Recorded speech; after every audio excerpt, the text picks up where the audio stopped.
Welcome to my vertical obsession, and today we are talking about Claimed by My Ex's Alpha Brother, which is on ReelShort. And it is about Ella Wilson, who is said to be wolfless, and by the end we find out that she has quite a powerful wolf, but she is said to be wolfless, said to be dating Noah Gravens, who is the beta to his brother's alpha, and who has been stringing Ella along this whole time. But it's his brother Liam, who is the alpha, who really cares for Ella, and he finds out that Ella is his mate, but because she is wolfless, he cannot claim her, or he'd be kicked out of the pack, and everyone would turn against him. So it kind of created this problem of he wanted to be with her, he wanted to tell her they were mates, and that he cared for her and wanted to spend his life with her, but he also had his duty to his pack as alpha. And we also find out that Ella has been in love with Noah for so long because she thought that he was the one who saved her when she was 9 after being locked in a closet by bullies, but it turns out that it was actually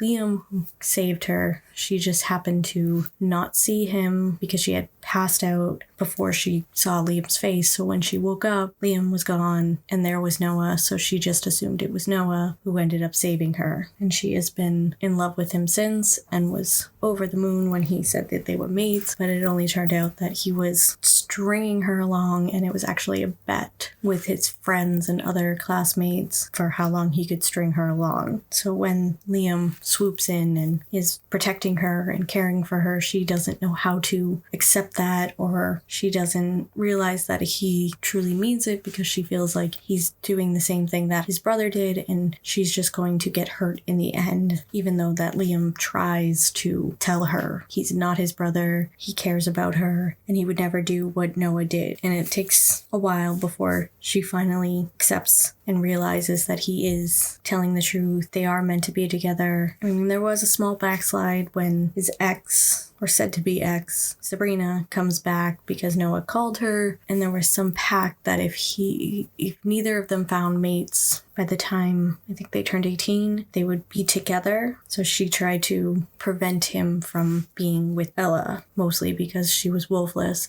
And then once Sabrina realized that Ella was this powerful wolf, which is in this one called an Enigma Wolf, she had to try and stop them from finally mating and Liam claiming her, because she knew that that would only grow Ella's powers and make the two of them stronger. So she spun this tale that if the Enigma Wolf was to mate with their fated mate, the Enigma Wolf would kill the alpha and would be way too powerful, so they had to stop that before it happened. But Liam, believing that that was never possible for Ella, that she couldn't hurt him or wouldn't hurt him, he didn't listen and still claimed Ella as his Luna. And in the end, he was right, because Sabrina's mother came in and said that Sabrina was lying and told them the true story of the Enigma Wolf, that the Enigma Wolf was taken away from their mate, they'd become powerful and murderous, versus if they are claimed and with their mate, they become powerful together and this strong force. One of the things that I really noticed with this particular series versus other series, which I don't always notice this, but I think because it was just so prominent with the color scheme, was how each character was colored. Because Ella Wilson had blue on, which was one of the things that was part of the Enigma Wolf, was like a blue tint and a blue color. So I think they kept with that to show who she was without really saying it. So that way, when you did find out she was the Enigma Wolf, you're like, oh, okay, well, that kind of makes sense, because they were hinting at this the whole time with her in the blue dresses throughout the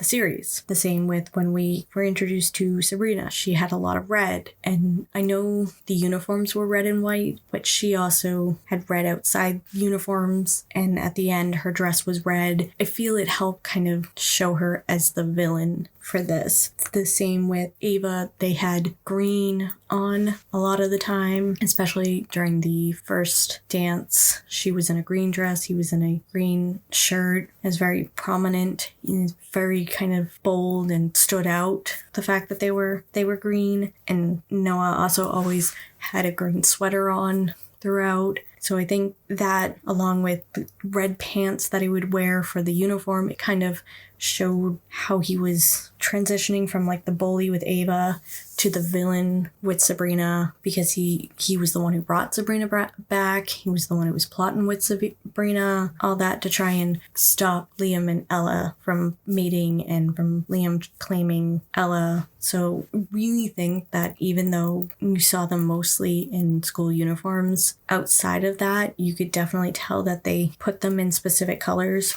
for a reason, and it's not something that I've noticed in the past. And I know sometimes directors, and I think it's the directors who are mostly behind the creative design of how the costumes work. They want them in a specific way, so that way it kind of tells a story and it kind of shows different characters in a different way. And color scheming is a big one because it helps kind of show the character. So like you have Ella, and it's say for her with the blue, it's like innocent, sweet, kind, loyal. And these are all things that I feel like blue kind of represents. Where you have red, it's more darker, evil, villainy type colors. So that worked well for Sabrina when she was introduced. And I really kind of liked, like I said, how prominent it was and how you could see that within this one, the series. And I may have to kind of like pay attention to that a little bit more going forward, because it's always fun to see that when you're watching something, especially after the fact, if you didn't see it the first time and then you see an interview or someone mentions it and you go, oh, well, we did these specific outfits and coloring for a reason, and you go back and you go, oh, okay, now that makes sense. It's not usually something that you first notice, but again, I think because the colors were just so bold and so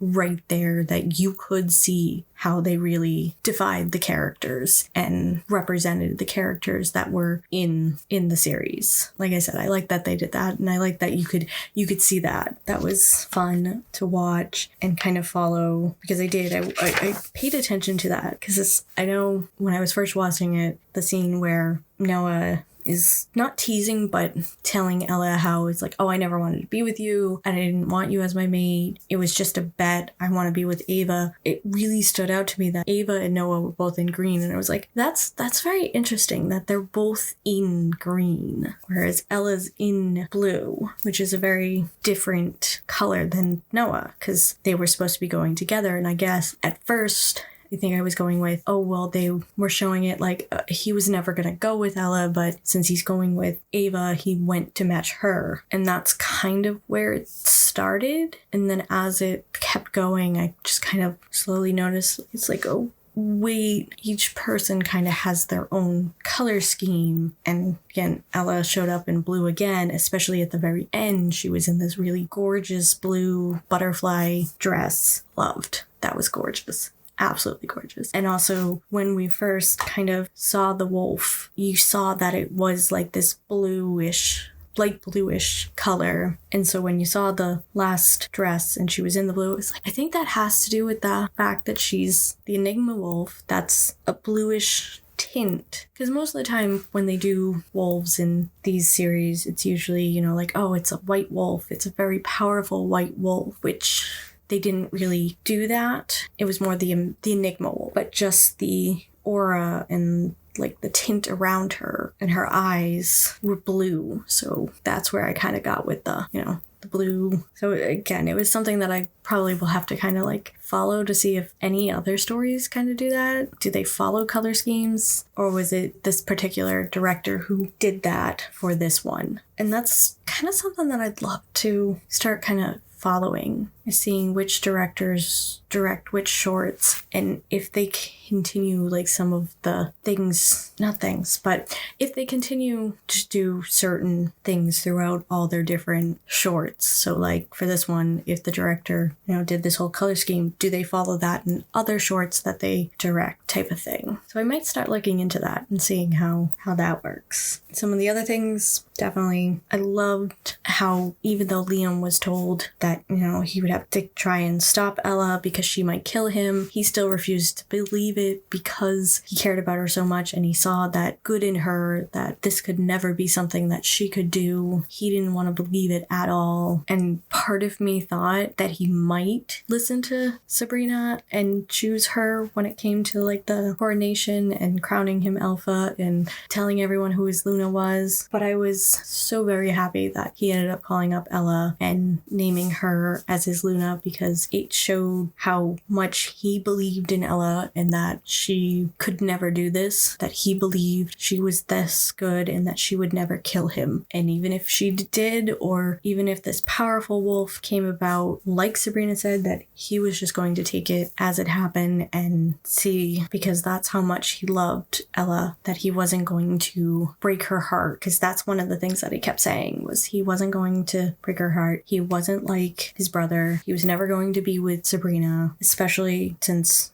Ella had seen Sabrina put him under a spell, so he ended up kissing her, and Ella thought that, oh, he's getting back together with her. I never had this chance, but he was adamant that that was never going to happen, so it was very nice to see him reinforce that at the coronation by picking her and not listening to what Sabrina said, because he also believed she was lying, which proved to be true, that she was not telling the whole truth, that she told part of it but flipped it so that way it made it seem like it was worse than it was. And when it came to Ella, there were times that I kind of wanted to just like smack her upside the head and be like, listen to Liam. He is telling you all this. He has protected you. He is doing all these amazing things, and he's trying to prove to you that he is nothing like his brother, and you just won't accept that. And at the same time, I'm like, I get her hesitation, because Noah had strung her along so long, and he had hurt her. He had rejected her. She thought she was never going to find another mate because she was rejected by Noah. So she truly believed all these bad things could happen again, because why would an alpha like Liam want to be with her? And she didn't want to get her hopes up for him to say all these things and do all these amazing things only to turn around and rip out her heart yet again. So I get that whole trauma and hesitation to trust Liam, but my brain is also like wanting to smack her too and be like, listen to him, trust him. He has proved it time and time again. Versus Noah, who,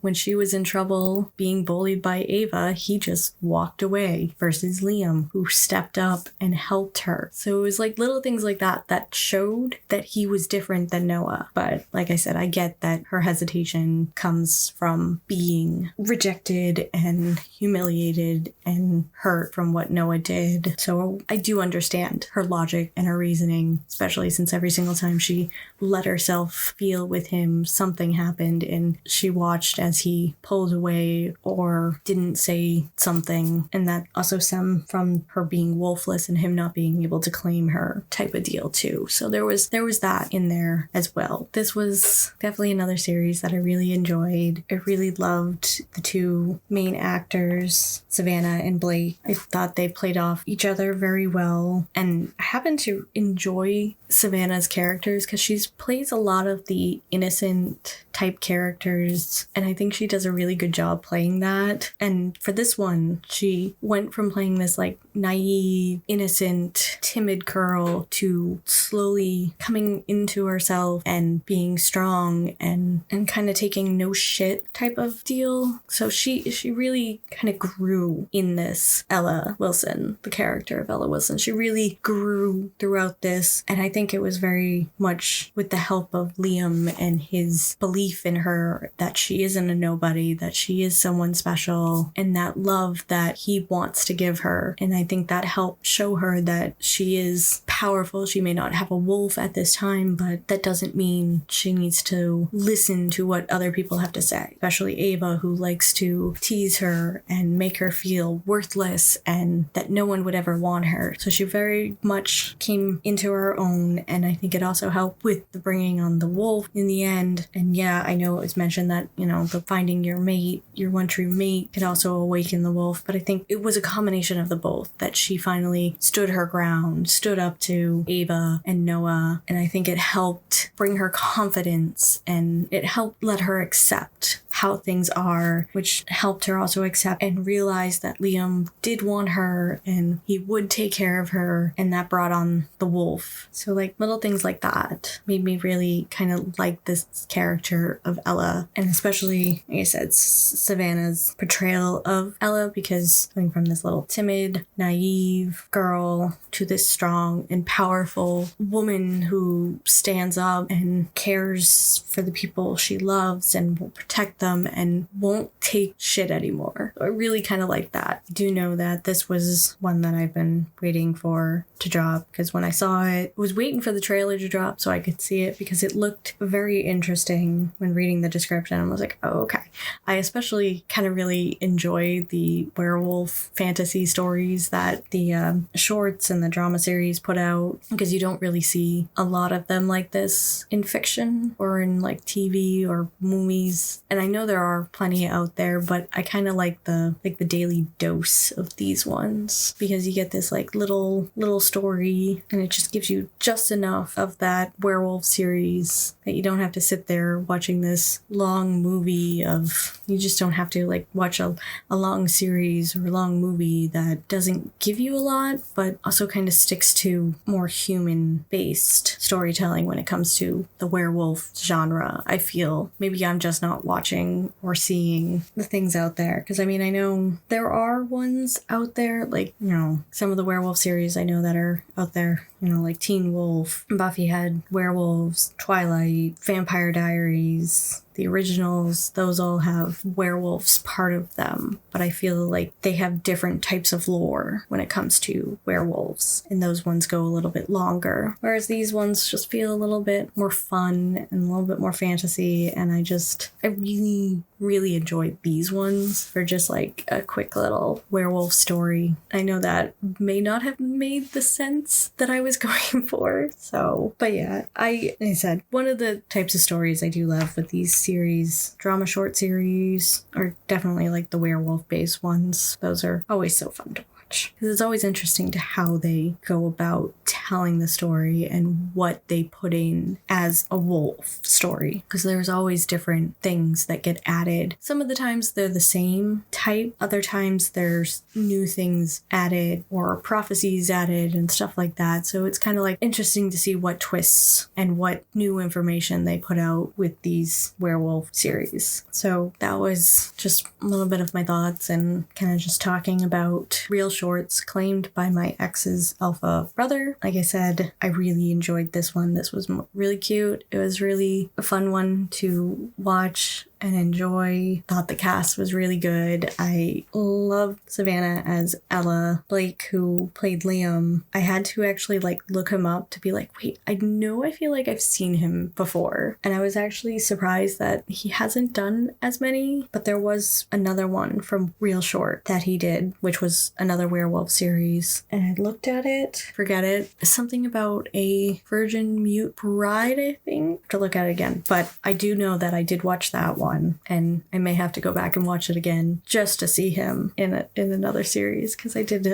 enjoy him in this one and hope there'll be more in the future. And he is Shane, who played Noah, and I know he's been in a bunch. I feel like he plays the villain in more, and sometimes I want to see the ones who play the villain play the lead just to see them get a happy story, because it's always the villains that get kicked to the curb or get put in jail or end up, I won't say dead, because I don't think they really kill people in some of these. They actually might in a couple of them, but I know it would be fun to see some of the villains be the lead and the heartthrob, but it also might be one of those things that they like playing the villain more. You never know, because there are some actors who enjoy playing the bad guy more than they like playing like the lead or the love interest, so you never know with some actors. But I do enjoy when he's on a series, because I like I said, I know I've seen him in a bunch of different ones. But that is my review, as I said, or rather my thoughts and kind of like discussing it a little bit. But again, this was ReelShorts, claimed by my ex's alpha brother. I would definitely give it a 9 out of 10. Probably would recommend it to people to watch, because it was really cute and I enjoyed it, like I said. And yeah, so that's all I have, and I look forward to discussing the next one. So until next time.